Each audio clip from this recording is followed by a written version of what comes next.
제 목소리 잘 들리시나요? 네, 잘 들립니다. 네, 그 화면도 잘 보이시는 거죠? 네, 잘 보입니다. 네, 어, 우선 김진성 교수님 소개해 주셔서 감사합니다. 그리고 오늘 이 자리를 만드는 데 있어서 수고해 주신 정석학술 정보관의 김우리 선생님을 포함한 여러분들께도 감사의 마음을 전합니다. 저는 다문화, 이주민, 그리고 상생에 대해서 관심을 가지고 연구하고 가르치고 있는 다문화 교육학과 교수입니다. 오늘 이 자리에 여러분들 귀한 시간을 내주시고 이렇게 참석해 주셔서 정말 감사드립니다. 오늘 여러분 참석자 명단을 좀 보시면 아시겠지만 다양한 분들이 함께하고 계세요. 중고등학생분들도 계시고요. 대학생분들도 계시고 또 일반 직장인분들도 같이 계실 것 같습니다. 그래서 가능한 오늘의 이 발표 내용은 다양한 분들이 함께 공감하고 이해할 수 있도록 가능한 편하고 쉽게 이야기를 좀 전달을 해보도록 하겠습니다.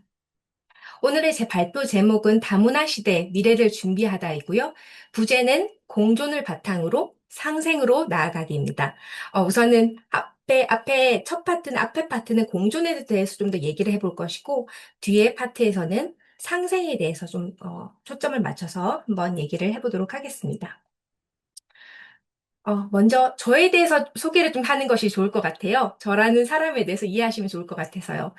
저는 한국에서 태어났고 교육받고 일을 하다가 살았던 사람입니다. 그 당시만 해도 이제 한국에 살았을 때 그때만 해도 제가 해외에 나가서 살 것에 대해서 전혀 생각을 해보지 못했었던 것 같아요. 어, 생각해 볼 수 있는 바운더리라고 하면 해외 여행을 간다거나 또는 이렇게 다문화 봉사활동을 하러 간다거나 그 정도로 생각했지 제가 해외로 나가서 이주자로서 살아간다는 것을 생각하지도 못했었죠. 그러다가 어떤 기회가 되어서 뉴질랜드 여기에 보면 여기 오클랜드라는 곳에 오클랜드 대학교에서 박사학위를 하기 위해서 뉴질랜드로 이주를 하게 됩니다. 이 이주를 하게 되면서 그때부터 여러 가지 경험들, 부딪히고 고민하고 생각하는 경험들을 하게 됐는데요. 가서 첫 주에 처음부터 이제 깜짝 놀랐던 것이 뭐였냐면 뉴질랜드는 보통 아파트에 살지 않고 주택에 삽니다. 그래서 이제 밤에 한 9시쯤, 8시, 9시쯤 돼서 밖을 쳐다봤는데 세상에 정전이 된 것처럼 온 세상이 깜깜하더라고요. 저의 세계관과 저의 세상 속에서는 밤 9시? 그때는 이미 아직도 네온 사인이 있고, 각 집에서는 뭔가를 다들 하고 있는, 특히 학생들 같은 경우는 공부도 많이 하고 있었죠.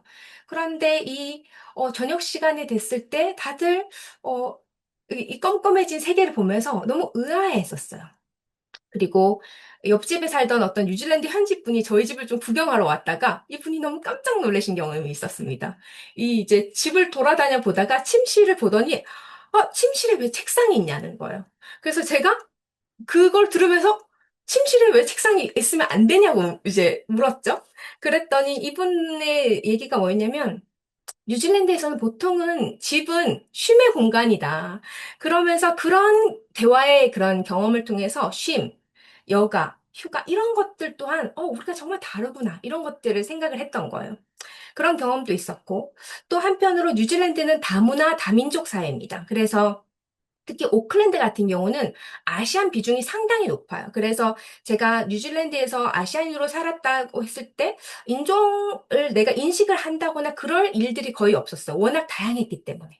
그러다가 제가 독일로 이주를 하고 난 다음에 그제서야 제가 소수자라는 걸 알게 됐습니다. 제가 언제 이주를 하게 됐냐면 2021년 코로나가 한창일 때 가게 됐거든요. 가서 봤더니 프랑크푸르트 여기에 있는 프랑크푸르트에 가게 됐는데 대도시거든요. 그럼에도 불구하고 아시안이 많지 않고 아시안 여성은 더 적죠. 그리고 다들 마스크를 끼지 않는데 저만 끼고 다니니까 더 제가 두드러지는 거예요. 그 사회 속에서 불편함을 느꼈고 나의 인종이 도드라진다. 내가 소수자가 됐구나라는 것을 경험을 하게 됐죠. 그런 식으로 저는 이 10년 동안 해외에서 이주자로 살면서 다양한 문화를 부딪히고 또 고민하고 그러면서 저를 만들어가게 됐습니다. 하나의 에피소드를 좀 알려드리고 싶은데 제가 독일에 있었을 때 경험했던 에피소드입니다. 제가 그 독일에 있을 때 아는 사람들이 많이 없었거든요. 그래서 동료가 있었는데 그 동료의 아이가 5살 정도 된 아이가 있었는데 가끔씩 연구실에 놀러 왔었어요. 그 아이랑 또 놀기도 하고. 근데 이제 동료를 통해서 아이의 생일이라는 사실을 알게 된 거예요. 그래서 좀 축하를 해주고 싶다라고 해서 제가 선물도 준비하고 편지도 썼어요. 그리고 정말 설레이는 마음으로 선물을 짜잔 해서 줬죠. 근데 그 선물을 받아드는데 고맙다고는 말은 하는데 표정을 봤더니 뭔가 이상한 거예요. 뭔가 미묘해요. 그 기뻐한 말로는 고맙다고는 하지만 뭔가 불편하다는 느낌도 들고 그래서 제가 이게 뭐지? 내가 뭘 잘못했나? 아니면 내가 조금 예민해서 이렇게 받아들이는 걸까? 라는 생각을 했는데, 아유, 문제는 더 있더라고요. 동료가 퇴근하고 우연찮게 이 책상을 봤더니 선물을 안 들고 간 거예요. 그래서 그때부터 마음이 정말 불편해지기 시작했던 거죠. 왜 놓고 갔지? 내가 아들까지 챙겨주는 건 좀 오버인가? 이런 생각도 하고, 그런 생각을 하고, 불편한 상태에서 그 문제를 해결하지 않았어요. 그러다가 제가 독일 사회에 좀 정착을 하기 시작하면서 이 사회에 대해서 좀 더 알고 싶다 이런 생각을 했던 거죠. 그래서 책을 샀습니다. 그래서 독일의 역사와 문화를 알 수 있는 그 책을 이제 읽다가 어느 챕터에 가서 너무 충격을 받은 사건이 있었어요. 그게 뭐였냐면 어떤 챕터가 뭐에 관련된 거냐면 독일 사람들에게 절대 하지 말아야 할 것, 금기시 되는 것.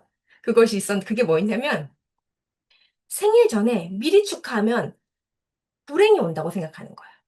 이거는 정말 저의 세계관으로는 생각하지도 못했었던 거예요. 근데 실제 독일 사람들이 그렇습니다. 그래서 기념일이나 생일이나 이런 일이 있을 때 아무도 미리 축하하지 않습니다. 당일에 하거나 당일에 못하면 지난 후에 하는 것이 예의고 그것은 그냥 규칙이에요. 사회 규칙. 근데 제가 그걸 몰랐던 거죠. 그런 문화를 제가 이 해외에서 살면서 하나하나씩 경험했습니다. 이 문화라는 것은 우리가 세상을 이해하고 행동하게 하는 방식으로 작동을 하는 거예요. 그래서 문화권에 따라서 예의가 달라집니다. 대화하는 방식도 달라지고, 관계를 맺는 것, 그리고 감정을 표현하는 방식, 중요한 것이 무엇이고, 당연한 것과 당연하지 않은 것이 다 달라지는 거예요. 예의를 한번 생각해 볼게요. 한국에서 저희가 손님을 집에 초대할 때는 보통 집에 잘 초대하지 않잖아요. 근데 집에 초대할 때는 우리의 예의가 뭐냐면 이게 집을 깨끗이 치워놓고 그리고 음식을 다 준비해 놓죠. 그래서 손님이 왔을 때 짜잔 하고 이제 이분이 손님들이 오셔서 식사를 즐기면서 그때부터 얘기를 하는 거죠. 그것이 우리의 예의입니다. 근데 뉴질랜드에 있었을 때 제가 가장 친하게 지냈던 친구들이 공교롭게도 중국인 친구들이 많이 있었어요. 근데 그래서 각각의 친구들의 집에 다 초대를 좀 받아봤었는데 그 초대를 받으면서 공통적인 것을 발견했는데 그게 뭐였냐면 그 친구들 집에 이제 제가 딱 갔을 때 발견하는 장면이 뭐냐면 앞치마를 두르고 있고 요리를 하고 있는 거예요. 어서 오라고. 그래서 아무것도 준비가 안 돼 있고 그때부터 이제 오면은 요리를 시작하는 거예요. 그래서 같이 옆에서 서서 저는 뭐 특별히 도울 건 없지만 옆에 서서 같이 요리할 때 이야기하고 접시 옮기고 그 모든 과정이 같이 손님과 시간을 보내는 방법이자 문화더라고요. 그런 식으로 하는 것도 예의에 대해서도 얘기할 수 있고 당연하다고 생각하는 것도 한번 우리 얘기를 해보면 좋을 것 같은데 당연한 것. 우리가 성공의 기준도 사실 다르잖아요. 그러니까 어떤 문화권에서는 어떤 사회적인 인정을 받는 것이 너무나 중요한 문화권이 있고 어떤 곳에서는 개인의 성취가 중요한 문화권도 있고요.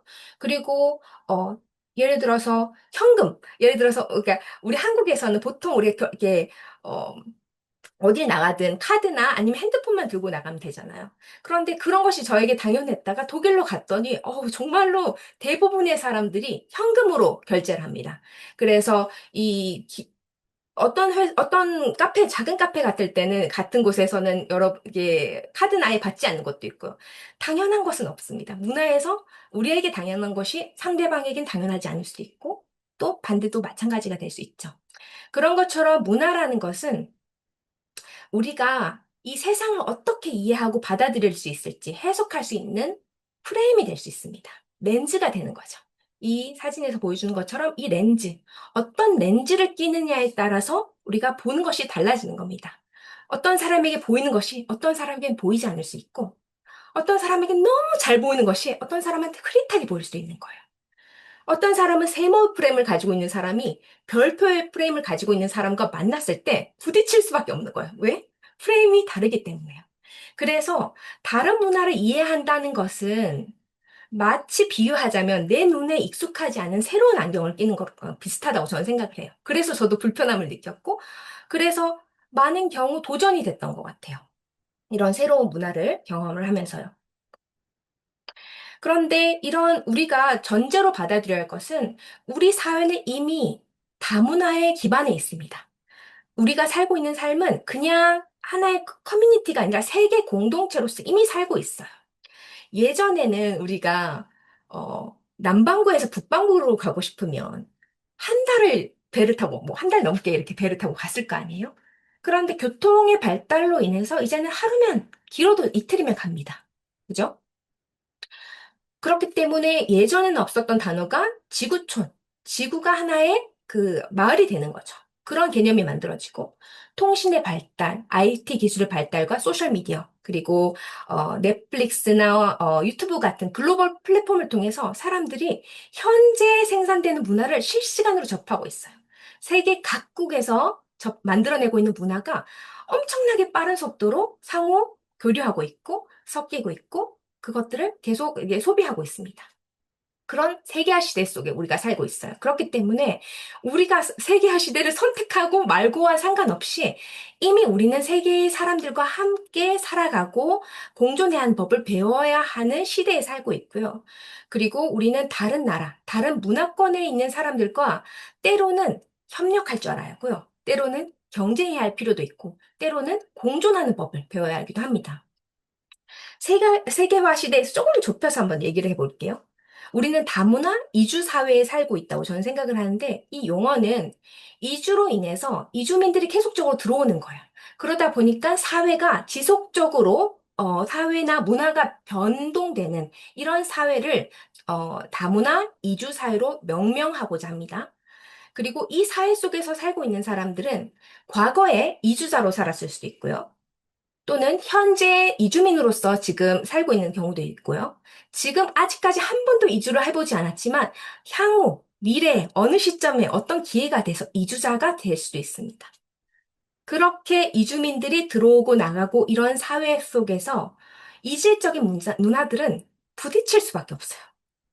만날 수밖에 없어요. 만나다 보면 오해가 생길 수도 있고. 왜냐하면 너무 아까 말씀드렸던 것처럼 세모의 프레임도 있고 동그라미의 프레임도 있고 프레임이 다르기 때문에 서로 오해하거나 갈등을 빚게 될 수도 있습니다. 그래서 지금 많은 경우에 여러분들 미디어 같은 것들을 보시면 다문화 이주에 대해서 찬반이 아주 뜨겁습니다. 어떤 경우에는 다문화 이주로 인해서 만들어지는 여러 가지 범죄나 문제들을 부각해서 이민 제도를 이렇게, 벽을 높여야 한다. 이렇게 말하는 사람들도 있고요. 또 어떤 반대쪽에서는 우리 사회가 이미 인구 구조가 너무 엄청나게 빠른 속도로 변하고 있고 이 사람들이 줄어들고 있는데 이민을 받아들여야 한다라고 하면서 찬성하는 입장도 있죠. 근데 저는 그런 관점으로 우리가 다문화 이주를 찬성 반대 입장으로 보는 관점에서 좀 탈피를 해봤으면 좋겠습니다. 저희 관점은 뭐냐면 전제 자체가 이미 우리가 다문화 이주 사회에 살고 있다는 겁니다. 그것을 시작점으로 해서 그러니까 그렇기 때문에 찬성 반대가 아니라 이미 살고 있다. 이미 이주로 인해서 우리 사회가 이미 다문화적인 요소들이 많이 이제 그 삶의 곳곳에 들어와 있어요. 그런 상황 속에서 우리에게 필요한 것은 이주민과 선주민이 어떻게 같이 살아가기 위해서 무슨 태도를 갖춰야 할지, 왜 같이 살아야 하는지가 아니라 그런 것으로 논쟁을 하는 것이 아니라 지금 현재 이미 다문화 사회 속에서 우리가 살고 있기 때문에 우리에게 필요한 질문은 어떻게 같이 살아갈 것인가? 이 질문이 우리에게 필요한 질문이 아닐까 하는 생각이 듭니다. 사실 다문화는 우리의 일상이죠. 우리가 일상 속에서 많이 만납니다. 공장의 노동자로서 살기도 하고, 편의점에서 우리가 마주하는 직원이 될 수도 있고요. 또 학교에 이주 배경 학생도 있고, 학부모로서 만난 어린이집 학부모가 이주 배경 이제 학생의 부모님일 수도 있죠. 대학교 유학생, 전문 인력으로 일하고 있는 사람들. 다양한 공간에서 다양한 국적, 문화적인 배경을 가진 사람들과 여러분 모두 마주치고 있어요. 그리고 실제 지금 현재 우리 인구의 추계들을 본다면 내국인의 수는 조금씩 더 줄고 있고 이주민의 수는 계속적으로 늘고 있기 때문에 결국은 우리 일상생활 속에서 지역사회 속에서 우리는 더 이주민을 더 많이 보게 될 거예요. 빈번하게 보게 될 거고, 다양한 배경의 이주민들을 만나게 될 겁니다. 그러나 저의 문제의식은 한국에서 다문화는 공존한다고 말을 할 수는 있겠지만, 제한적으로 공존하고 있다고 저는 생각합니다. 좀 더 풀어서 얘기를 하자면, 저는 이 다문화 사회 속에서 정말 다양한 배경의 구성원들이 지금 존재하고 있다고 생각해요. 그런데 그것을 물리적으로 공존하고 있다. 이것을 저는 병존하고 있다라고 말을 하고 싶습니다. 왜 병존이냐면, 이렇게 서로 병립적으로 존재하는 거예요. 관계가 없이, 접점 없이. 그래서 생각을 해보면 내국인은 내국인끼리, 외국인은 외국인끼리 이렇게 어울리는 것들이 많고요. 많은 사람들이 자신의 익숙한, 자신과 비슷한 문화적인 배경의 사람들과 어울리기를 좀 더 선호하고, 그러다 보니까 익숙하지 않고 새로운 문화권의 사람들과는 하죠. 보긴 하지만 연결점을 서로 갖지 못하면서 살아가고 있는 것이 아닐까 하는 생각을 하게 되었습니다. 그래서 좀 더 이게 비판적으로 한번 하나의 질문을 여러분들께 드려보고 싶어요. 이주민이라는 존재가 정말 우리 사회 구성원이 맞습니까? 여러분들, 우리가 공존한다는 말 많이 하고, 이제 다문화 사회다라고 말을 하지만, 진짜로 이주민이 우리 사회의 구성원으로서 실제 받아들여지고 있다고 생각하십니까? 하나의 사례가 될 수 있는 이렇게 그 케이스를, 이렇게 신문 기사를 가져왔는데요. 이 두 기사, 조선일보와 한겨레 신문에 나온 이분은 포항에 있는 포스텍이라고 포항공대 박사과정생으로 재학하던 분이셨습니다. 지금은 졸업하셨습니다. 근데 이분이 한국에 이제 왔을 때 포항공대 같은 경우는 영어로 수업을 하고 그러다 보니까 이제 영어로, 한국어를 잘 못하세요. 근데 영어로 수업을 받고, 뭐 공부를 하고, 그 다음에 이렇게 연구실에서 사람들과 의사소통하는데 아무 문제가 없었대요. 그래서 한국에서 사는 동안 꽤 이제 잘 적응하고 있었던 거죠. 그런데 이 대학원생으로서 살다 보니까 여러 가지 문제들을 발견하게 된 거예요. 이걸 누군가 해결을 해야 할 것 같은데, 이걸 해결하는 사람은 없고. 그래서 이분이 뭘 도전했냐면, 그러면은 내가 대학원 총학생회장에 한번 나가봐야겠다. 이렇게 생각하신 거예요. 그랬더니 이제 엄청난 사건이 일어나게 됐는데, 그게 뭐냐면, 한국인이 기존에 보통 하던 역할, 한국인이 맡았던 책임, 권리, 이런 사회적 역할을 맡으려고 할 때 엄청난 그 충돌이 있는 거예요. 이제 기사의 내용들을 가져와 봤습니다. 이분 같은 경우는 결국 당선됐어요, 결론적으로는. 근데 이분이 외국인 총학생회장은 우리나라 최초의 케이스입니다. 근데 이 사람이 이제 선거에 도전하겠다 했더니 그 사람을 보는 시선이 엄청나게 바뀌어버린 거예요. 그전까지만 해도 친절했던 사람들이 독서를 내뱉기 시작했다. 인종차별적인 비난도 쏟아졌다. 5년간 한 번도 들어보지 못했던, 경험해보지 못했던 한국인이었던 거예요. 또 다른 한편에 어떤 질문을 뭐라고 했냐면 그 인터뷰한 사람이 사람들의 반응을 좀 더 구체적으로 말해 달라는 질문에 비웃고 비난했다라고 말을 하면서 근데 이제 이 사람이 왜 출마를 했냐면 출마 자체에 어떤 의도가 있었던 거예요. 뭐냐면 나는 외국인이 맞다. 그러나 동시에 나는 포항공대 학생이지 않느냐. 그렇기 때문에 엄연히 포항공대 대학원 학생이라면 누구나 대학원 총학생회장에 선거 참여할 권리가 있지 않냐. 이거를 알려주고 싶었다는 거야. 약간 한국 사회에 경종을 울리고 싶었던 거죠. 그랬더니 누가 비웃었냐라는 질문에 대해서 아주 흥미롭게도 한국인뿐만 아니라 같은 국적의 친구들이 비웃었다는 거야. 왜 그랬을까라고 생각을 했을 때 제가 이 인터뷰 기사를 보고 너무나 흥미로웠기 때문에 이분에게 따로 연락을 해서 인터뷰를 한 적이 있습니다. 그래서 이분한테 물어봤어요. 왜 인도 분들이 같이 이제 그것을 지지해주기보다는 이렇게 비난을 한 것 같냐고 했을 때 그분의 대답이 외국인들 또한 스스로 역할을 가둬버리는 것 같다는 거야. 그래서 이제 한국에서 내가 공부를 하고 있지만 할 수 있는 역할은 여기까지. 내가 할 수 있는 그것을 넘어서는 것을 했었을 때 한국인들만 그것에 대해서 반대하는 것이 아니라 외국인들도 불편해한다는 거죠. 그래서 결국에는 이분이 이제 좋은 선거 전략을 썼고, 그래서 결국엔 당선이 됐습니다. 그랬더니 더 심한 이제 일들이 일어나게 됐죠. 이제 차별은 그때부터 시작됐던 거예요. 그래서 이분이 됐다는 소식에 왜 캠퍼스가 이렇게 평화로웠는데 너로 인해서 이렇게 분란이 일어나냐, 돌아가라 라고 하는 인종차별적인 것들도 경험했다고 합니다. 그래서 우리가 어떻게 하면 이렇게, 그러면은 이런 상황 속에서 우리가 진짜로 공생한다는 것이 가능한지, 어떻게 하면 우리가 상생하며 공생하며 공존할 수 있을지에 대해서 고민할 필요가 있을 때 우리가 같이 짚어봐야 하는 몇 가지 개념들에 대해서 한번 얘기를 해보도록 하겠습니다. 첫 번째가 고정관념이에요. 이 고정관념이라는 것은 사실 나쁘다고는 말할 수 없습니다. 어떤 거냐면 한 그룹이 있어요. 또 특정 집단이 있어요. 그 집단에 대해서 사람들이 이 그룹은 이래. 단순화된 이미지를 가져오는 거예요. 그리고 일반화된 생각을 가지는 거죠. 그래서 이 고정관념은 사실 자연스러운 과정입니다. 왜냐하면 세상은 너무 복잡하고 빠르게 변화하는데 이것을 이해하기 위해서 사람들이 이런 관념을 가지는 거죠. 고정된 관념을 가지는 거죠. 그래서 생각을 해보면 우리는 특정 집단에 대해서 고정관념을 가지고 있는데 한번 생각해 보세요. 지금 이제 제가 여러분들에게 이 단어를 드릴 때 어떤 이미지가 떠오르는지 아니면 어떤 단어가 떠오르는지 한번 생각해 보시기 바랍니다. MZ세대, 독일인, 공무원, 외국인. 뭔가가 있죠. 특히 어떤 단어 같은 경우 바로 떠오르는 것들이 있을 거예요. 그게 하나의 우리 안에 심겨진 고정관념이었거든요. MZ세대? 저만 해도 MZ세대 하면 왠지 개인적일 것 같아 라고 하는 그런 생각이 있고 또 기계도 잘 다룰 것 같은 생각도 들고 독일인 하면 여러분 어떤 것들 떠오르세요? 시간을 좀 잘 지킬 것 같다라는 것들도 있고 아주 뭔가 좀 차가울 것 같다는 것도 있을 수 있지만 아니면 뭔가 이렇게 관계를 명확하게 설정한다 이런 것도 좀 생각을 해볼 수 있을 것 같고요. 그리고 그러니까 이런 식으로 우리가 특정 집단에 대해서 어떤 단순화된 또는 일반화된 생각을 가지게 되는 것 이것이 고정관념인데 이 고정관념을 인식하는 게 왜 중요하냐면 이 고정관념을 어떻게 가지느냐에 따라서 사람의 그 어떤 그룹에 대한 아니면 어떤 사람에 대한 기대나 행동을 형성하는 거예요. 예를 들어서 해외에 있으면 어떤 일들을 경험하냐면 아시안이 왔어요. 그러니까 저는 뭐 해외에서 고등학교를 다닌 것은 아니지만 이야기를 들어보면 고등학교에 아시안들이 오잖아요. 그러면은 다들 공통적으로 하는 게 수학 잘하는 애 왔겠다 이런 얘기를 하는 거예요.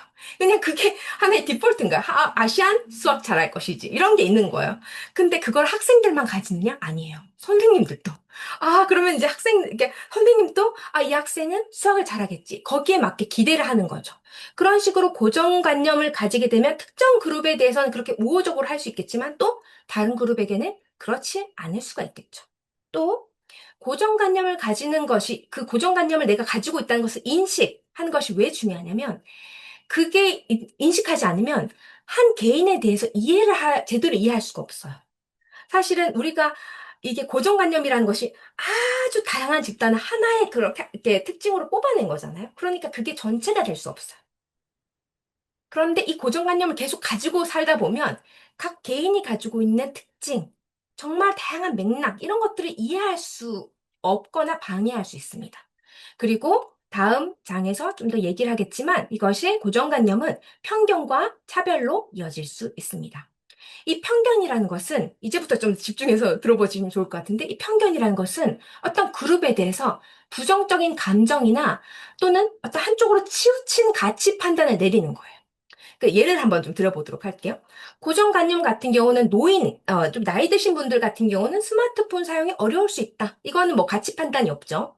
근데 이것이 약간 이제 편견으로 가게 되면 이게 나이가 들었기 때문에 새로운 것을 배우긴 어렵지. 그래서 이번 프로그램에서 이분들은 제외라고 하는 것으로 이어질 수 있는 겁니다.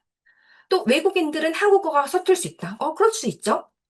그런데 이것이 편견으로 가게 되면 외국인이기 때문에 중요한 리더 역할은 안 되지. 승진은 여기까지는 이거 역할은 안 되지라는 생각을 가지게 되는 겁니다. 또 어느 나라 출신 이주민 중에서는 제조업 또는 저숙련 노동자로 일하는 사람들이 많다라고 하는 그런 관념이 있을 수 있는데 고정된 관념이 있을 수 있는데 그걸 기반으로 해서 어느 국가 출신이야?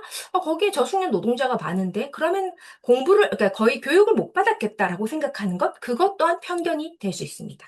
그래서 이 편견의 특징은 고정관념에 기초합니다. 고정관념에 기초해서 거기에서 뭐가 들어가게 되냐면 감정이 들어가는 거. 감정 중에서도 부정적인 감정. 그리고 가치 판단. 신뢰하지 못한다거나 아니면 좀 선호하지 않게 되는 그런 것들을 포함하게 되는 겁니다. 그리고 편견의 중요한 특징은 생각하고 그럴 수도 있고 그렇지 않을 수도 있어요. 나도 모르게 그렇게 행동을 할 수 있습니다. 무의식적으로 편견이 일어날 수 있고 그렇기 때문에 편견이 무서울 수 있어요.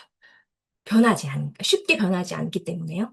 그래서 이 편견을 계속적으로 그 경험을 하게 되는 사람들은 어, 말하자면 보이지 않는 사회적 벽 앞에 서 있는 거랑 같습니다. 이렇게 이 편견을 경험한 사람들 같은 경우는요. 그리고 사람과 사람 간의 이 거리감을 느낄 수밖에 없게 되고, 그리고 이 사회에 대해서 계속 불신하게 되는 커뮤니티나 사회에 대해서 불신하게 되고, 그리고 좀 더 안타깝게는 어떤 기회로부터 제한이 될 수 있어요. 그리고 또는 커뮤니티로부터 배제가 될 수도 있고요. 그런 예가 될 수 있는 것을 하나 좀 설명드리도록 하겠습니다.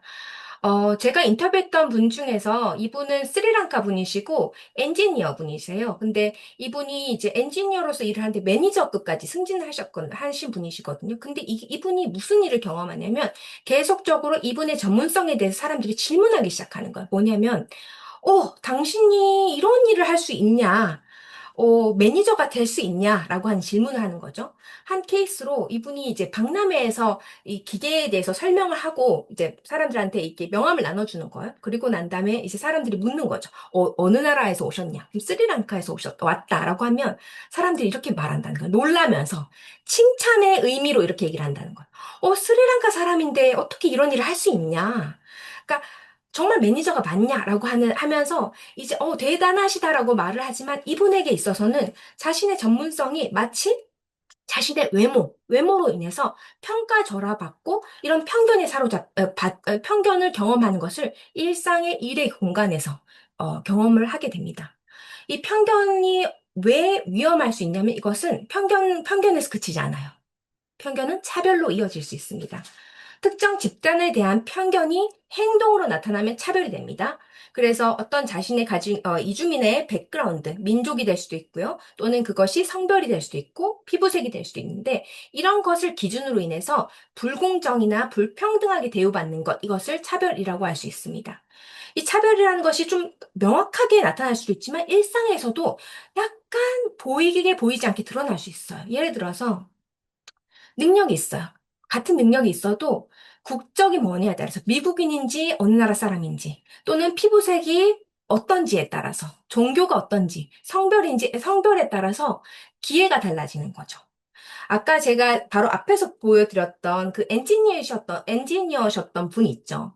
그분 같은 경우는, 이제 일에서만 그렇게 차별을 경험하고 편견을 경험한 것은 아니었고, 일상생활에서도 상당히 많이 경험했는데 그 이유는 피부색 때문이었거든요. 근데 그것으로 인해서 이분 같은 경우는 심리적인 약간 이제 트라우마를 경험하게 됐습니다. 그게 왜 그러냐면 이분이 이제 사람들이 있는 시장 같은 데 갔을 때 어떤 아이가 자신한테 다가와서 이제 같이 놀려고 했는데 어머니가 자기 얼굴을 보더니 너무 깜짝 놀라서 이렇게 데려가는 그런 상황을 했었대요.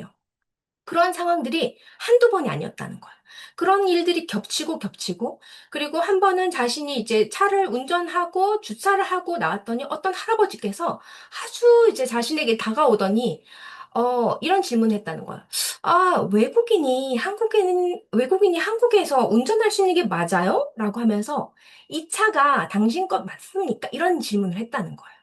근데 그 사람이 무슨 얘기를 저한테 했냐면, 한국인들은 이런 질문을 서양인한테는 하지 않는다는 거예요. 백인들한테는 하지 않는데요. 그게 이 사람의 경험인 거예요. 이 사람의 느낌인 거예요. 그러니까, 이러한 인종차별적인 경험들이 자신의 피부색 때문에 오게 되었다고 생각을 하고 그런 경험들을 누적하게 되는 거죠. 그러다 보면 결국에는 이 사람의 인권이 침해된가 뿐만 아니라 이 사람은 사회적으로도 고립될 수밖에 없어요. 밖에를 못 나가게 되는 거야. 그래서 밖에 나가게 될 경우는 온몸을 다 가리고 난 다음 자기 피부색이 가능한 안 드러나게 해서 밖으로 나가게 된다. 그런 얘기를 하게 됩니다. 그리고 이런 특정 종교 복장이나 착용을 금지한다거나 아니면 종교로 인해서 자기가 먹지 못하는 음식을 마치 농담처럼 하면서 이제 회사에서 계속 회사나 어떤 커뮤니티에서 권유받는 그런 상황들도 있을 수 있고요. 또 외국인이기 때문에 어떤 의견을 구하지 않는다거나 또는 정보로부터 소외되는 그런 차별도 있을 수가 있죠.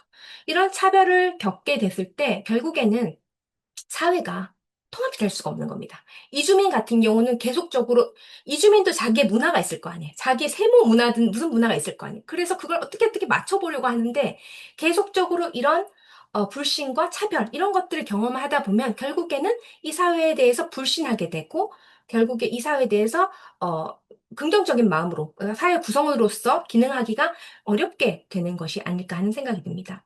그래서 이 다문화 사회의 이 장벽 은, 우리가 오늘 이제 강의를 들으면서 여러분이 좀 기억을 하셨으면 좋겠는 게, 고정관념은 누구나 다 가질 수가 있습니다. 그런데 이런 고정관념에서 내가 어떠한 계기로 인해서 그것이 미디어를 접촉해서 그럴 수도 있고, 아니면 어떤 한 명의 케이스를 통해서 그런 생각을 가지게 될 수 있지만 편견을 가지게 될 수가 있어요. 그걸 우리가 경계합니다. 이 편견에서 이제 편견이 계속 누적되다 보면 그것이 차별로 이어지게 될 수가 있고, 그것은 혐오. 그렇기 때문에 고정관념, 편견은 차별로, 차별은 혐오로 이어질 수가 있습니다. 이, 한, 한 조선족인 분의 기사가 있는데, 이분 같은 경우는 한국인으로 귀화를 하신 분이세요. 이분은 한국을 사랑하신다고 말을 합니다. 그런데 계속적으로 이 한국에 있는 중국인, 그리고 조선족을 향한 이 혐오를 맞이할 때마다 너무나 힘들다는 거예요, 마음이. 특히 이제 한국 미디어에서 중국계 이민자, 특히 조선족들을 범죄자로서 프레임을 하는 그런 것들이 많습니다. 특히 영화 같은 데서요. 그리고 이제 이주민들이 좀 조선족들이 많이 사는 곳이 대림동 인근인데 거기를 무법지대로 묘사하는 일들이 많습니다. 그래서 이분들 같은 경우는 이 코로나 시기 때 워낙 이 혐오, 특히 조선족을 향한 혐오가 극에 달했기 때문에 스스로를 죄인처럼 느끼면서 살았다고 회상을 합니다. 그러면서 중국 혐오에 대해서 얘기를 해요. 여러분들도 이제 거리를 돌아다 보면 이런 혐오 기반, 인종차별이나 혐오 기반한 이런 것들을 벽보나 플랜카드를 보게 되실 거예요. 이런 것들을 봤을 때 이 사람들이 어떻게 이 사회의 구성원으로 우리가 받아들여지고 있다라고 느낄 수 있을지에 대해서 우리가 한번 생각을 해보면 좋을 것 같고, 그만큼 차별과 혐오가 우리 사회에서 너무나도 악이 될 수 있다. 특히 혐오 같은 경우는 정말로 어, 아주 이 사람들의 삶을 너무 이주민의 삶을 너무 불안정하게 만들 수밖에 없는데, 하나의 예를 들어 볼게요. 어, 이제 한 이태원의 음식점에서 일하는 여성분이신데, 이분 같은 경우는 버스나 공원에서 이 공공의 안전을 위해서 히잡을 벗어라. 라고 강요를 당한 일이 있었다고 합니다. 그리고 이런 경험이 서울에서는 그나마 좀 나은데 이게 지방으로 가면 더 이런 혐오 발언을 경험한 것이 심했다라고 얘기를 합니다. 그리고 어떤 다른 한 분 같은 경우는 테러리스트라는 말을 이제 한국인으로부터 들은 일이 있었다고 얘기를 하고, 떤 다른 한 여성 같은 경우는 면접을 보러 가요. 회사 면접을 보러 가면 무슬림이기 때문에 안 된다. 또는 종교를 포기하면 취직시켜주겠다, 합격시켜주겠다라고 말을 듣는다고 합니다. 그리고 여기에서 무슬림 종교에다가 이 성별, 그래서 남성이라는 것이 붙게 되면 또 어떤 문제가 있냐면 무슬림이고 남성이라는 이유로 한국인들이 더 무서워한다는 거예요.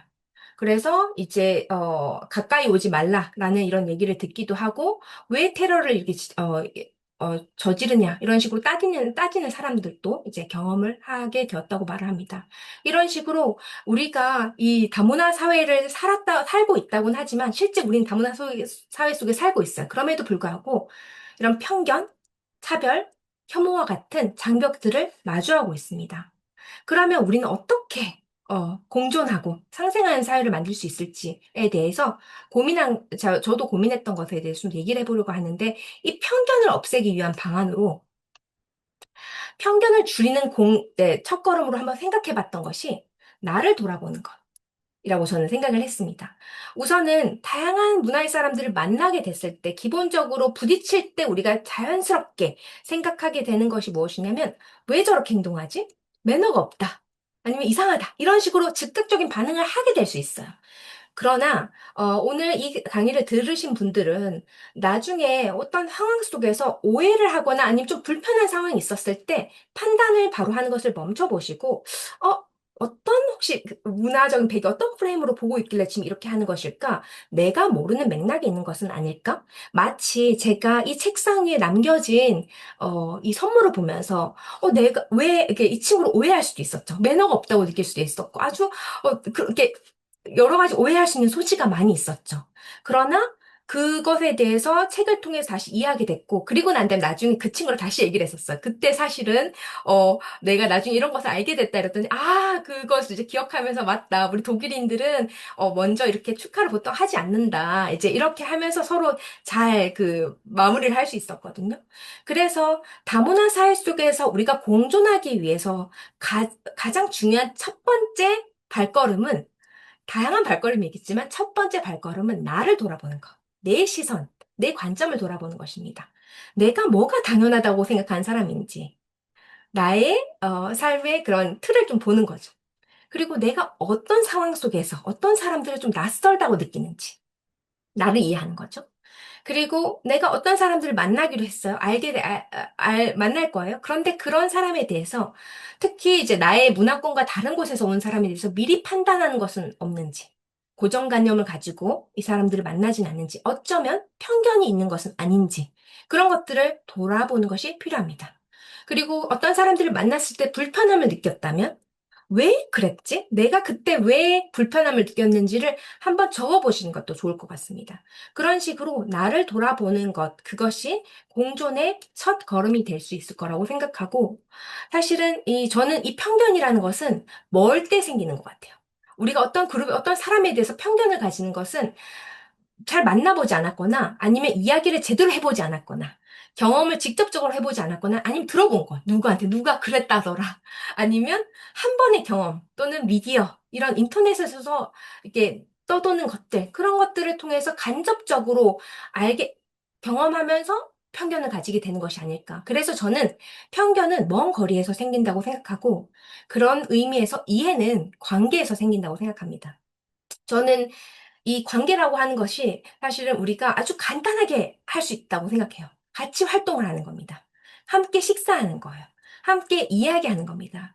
저는 개인적으로 사람들을 알아갈 때, 이제 온라인보다는 오프라인을 선호하고, 그리고, 이메일보다는 통화를 하는 것을 선호하고, 통화보다는 만나는 것을 선호하는 사람입니다.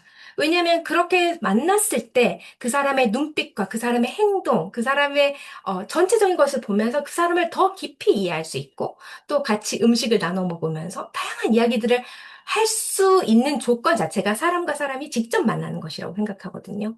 제가 그런 이제 다양한 외국에 살다 보니까 다양한 배경의 친구들과 같이 식사를 할 일들이 있을 거 아니에요. 그럼 식사를 하다 보면 밥만 먹지 않잖아요. 그러다 보면 너는 고등학교 때는 어땠니? 그러면서 교육 제도에 대해서 얘기를 하기도 하고, 그리고 뭐 그 나라의 뭐 규범은 어떤지, 제도는 어떤지, 역사는 어떤지 그런 것들을 말하자면 놀면서 알게 되는 거예요. 그런 과정에서 그 사람에 대해서 알게 되고 그 사람의 배경이 되는 사람에 대해서 사회에 대해서 알게 되기도 하고요. 그리고 그 그룹에 대해서 편견을 깨게 되기도 합니다. 그렇기 때문에 여러분들이 이 관계를 갖는, 누군가를 그러니까 편견을 가지고 있다면 우리가 해봐야 할 가장 중요한 시도 중에 하나는 같이 관계를 만들어 가는 것. 같이 음식을 먹는다거나 차를 마시면서 이야기를 나누는 것. 그것이 정말 중요하지 않을까 하는 생각이 들었습니다. 그러면, 어, 이제, 거의 마지막 부분으로 넘어가는데요. 후반부인데, 제가 하고 싶은 얘기의 핵심은 여기에 있습니다. 저는 이 자리에 계신 여러분들 모두가 공존하는 것에서 그치지 않았으면 좋겠어요. 제가 요즘 너무 관심을 가지고 있는 이 주제가 상생입니다. 이 상생이라는 것은 같이, 함께, 서로의 존재가 A와 B가 같이 함으로써 성장을 하고 발전에 서로서로 기여하는 거예요. 우리가 보통 다문화 관련해서 많은 경우 누구를 도와주고 이런 것들은 이제 그런 프레임은 익숙한데 그런 프레임을 넘어서자는 거죠. 그래서 이런 다문화 사회 속에서 이주민과 선주민이 함께 배우고, 함께 활동하고, 함께 협력하고 성장하는 것. 이것이 상생이고, 이것이 우리가 진짜 앞으로 지향해야 하는 것이 아닐까 하는 생각을 합니다. 이런 커뮤니티 활동, 이런 축구 동호회에 참여해서 이주민과 선주민이 같이 이런 활동을 하는 것. 그래서 이것도 하나의 커뮤니티 활동 중에 하나가 될 수 있을 것 같고요. 텃밭 가꾸는 것도 사실은 텃밭 가꾸는 걸 좋아하는 사람들 있잖아요. 그래서 다양한 문화의 배경을 가진 사람들이 자신의 야채, 이렇게 그런 자신이 키우고 싶은 채소나 과일들 가져와서 기르고, 그리고 난 다음에 음식들을 만들어서 나눠 먹는 것. 그것도 하나의 상생이 될 수 있습니다. 커뮤니티 내에서 우리가 가지고 있는 재능들을 같이 활용해서 커뮤니티 내에서 같이 봉사하는 것, 그것 또한 상생이 될 수 있고요. 그리고 이주 배경의 학생의 학부모와 자녀가 그냥 도서관에 와서 서비스를 이용하는 게 아니라 이주 배경 학부모님이 가지고 계신 자산을 이용하는 거예요. 어렸을 때부터 그 마을에서 그 나라에서 이야기를 돌고 도는 동화라든지 그런 이야기들을 나눠주면서 그 다양한 나라의 이야기들을 들어볼 수 있게 하는 것. 그것 또한 하나의 상생의 방법이 아닐까 하는 생각이 듭니다. 그럼 여러분들 중에서 일부는 이런 상생하는 태도가 내 미래에도 정말 도움이 될까? 라고 하는 질문을 하실 수도 있는데 제 대답은 그렇습니다. 저는 진짜로 그렇게 확신하고 이번 오늘 이제 이 강의를 준비를 했는데요. 앞으로 이 AI 시대, 기반의 시대, AI 기반 미래 다문화 시대가 필요로 하는 역량이 무엇일지 좀 생각을 해봤는데 우선은 그렇게 하기 위해서 AI가 뭘 할 수 있을지, 뭘 하지 못할지를 생각을 해보면 AI는 우리의 시간을 정말 많이 절약해 주게 될 거예요. 정보를 검색해주고 일을 대신해주고 반복적인 일들을 해줄 겁니다. 하지만 AI가 할 수 없는 것들을 생각을 해본다면 결국에는 인간과 인간이 하는 것들, 신뢰를 형성하고 공감을 하고 협력을 이끌어내는 것, 문화적 차이를 이해하고 이런 것들은 AI가 해줄 수가 없기 때문에 저는 미래 사회에서 우리가 인재로서 살아가기 위한 미래 사회 인재로서 가장 중요한 핵심 역량 중 하나가 상생 역량이라고 생각합니다. 그래서 이 상생 역량을 가진 사람들은 이 다양한 배경을 가진 사람들과 함께 관계를 맺을 줄 아는 사람들이에요. 문제를 맞닥뜨렸을 때 그것을 함께 조율해 갈 수 있는 사람, 그리고 협력하고 공동으로 성장할 수 있는 능력을 갖춘 사람을 상생 역량을 갖춘 사람이라고 말을 할 수 있겠습니다. 최근에 5월 21일, 그러니까 한 2주 전에 글로벌 AI 허브 공동 성명이 한국에서 있었습니다. 이것에 대해서 여러분들께서 들어보신 분이 있으신지 모르겠는데, 저는 이 기사에 너무 관심을 가지고 관련된 뉴스들은 다 이제 확인을 하고 있습니다. 이게 뭐냐면 국제노동기구, 국제이주기구, 유엔 아동기금, 세계식량계획, 세계보건기구, 이 모든 국제기구와 여러 세계은행, 이 다자개발 은행들이 참여하는 글로벌 AI 허브가 한국에 설립됩니다. 저는 정말 이걸 듣자마자 너무 가슴이 두근거렸는데요. 이런 글로벌, 국제기구에서 일을 하고 싶으면 보통 우리가 다 어디로 가죠? 스위스로 가잖아요. 스위스, 제네바. 그쪽에 다 있으니까. 그런데 AI 관련된 이런 허브들이 국제기구, 그 기구들이, 한국에 모이게 될 겁니다.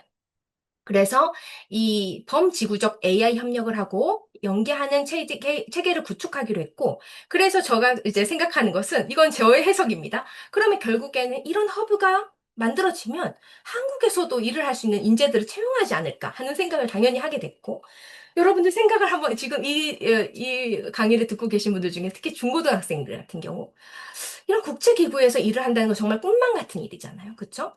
그런데, 그럼 이 국제기구에서 채용하고 싶은 사람들은 어떤 사람들일까라고 생각을 했을 때, 물론 전문성 중요합니다. 전문성은 기본값인데, 그것뿐만 아니라, 저는 상생 역량을 갖춘 사람들을 미래 인재로 보고 좀 더 채용할 가능성이 높지 않을까 하는 생각이 듭니다. 왜냐하면 결국은 국제기구에서 일을 하는 사람들은 다양한 국적이 있는 사람들이 모일 수밖에 없거든요. 그 사람들과 같이 살아갈 수 있는 사람들인가? 같이 만들어낼 수 있는 사람들인가? 근데 여러분들 중에서 누군가 이런 생각을 하죠. 나 언어가 한계가 있는데? 근데 제가 생각했을 때 미래 사회에서는 이 언어 역량은 이거는 기술로 대체가 될 거라고 생각합니다. 그러니까 언어의 한계가 아니라 내가 이런 상생의 역량을 갖춘 사람들인가? 누군가와 같이 있었을 때 뭔가를 만들어낼 수 있는 사람인가? 그것이 중요한 인재상이 아닐까 하는 생각이 듭니다. 그래서 함께 성장하는 사람, 이런 상생의 마인드셋을 가진 사람들은 저는 여러 가지 특징이 있는데 그 중에 하나가 개방적인 사람인 것 같습니다. 이제 영어로 하면 why not? 왜 안 돼? 라고 하는 마인드셋을 가진 사람들이요. 그래서 차이가 있다고 해서 그걸 두려워하기보다는 한번 도전해보는 그런 마음, 그리고 다양한 관점과 경험을 한번 접해보지. 나랑 안 맞을 수도 있지만 한번 경험해보자. 라고 하는 이런 개방성을 여러분들께서 좀 더, 노력을 해보시면 좋지 않을까 하는 생각이 들었고, 두 번째는 호기심입니다. 이 호기심은 이제 어떤 상황이 됐을 때 판단을 하는 것보다 질문을 하는 거죠. 이건 왜 그래요? 여기서는 왜 이렇게 표현하죠? 라고 하는 질문들을 계속적으로 하는 사람. 그리고 낯선 것에 관심을 가진 사람이 이런 아주 함께 성장하는 사람의 아주 중요한 태도 중에 하나일 거라고 생각합니다. 저는 오늘 이제 이 참여하신 사람들의 이렇게 분들의 이름을 딱 보면서 특히 좀 더 관심이 가는 그룹이 중고등학생분들에게 좀 더 관심이 가요. 왜 그런가 생각을 해보면 제가 평상시에 만나는 수 있는 사람들이 아닙니다. 그래서 이제 평상시에 그 만나지 못하 보니까 저한테는 호기심.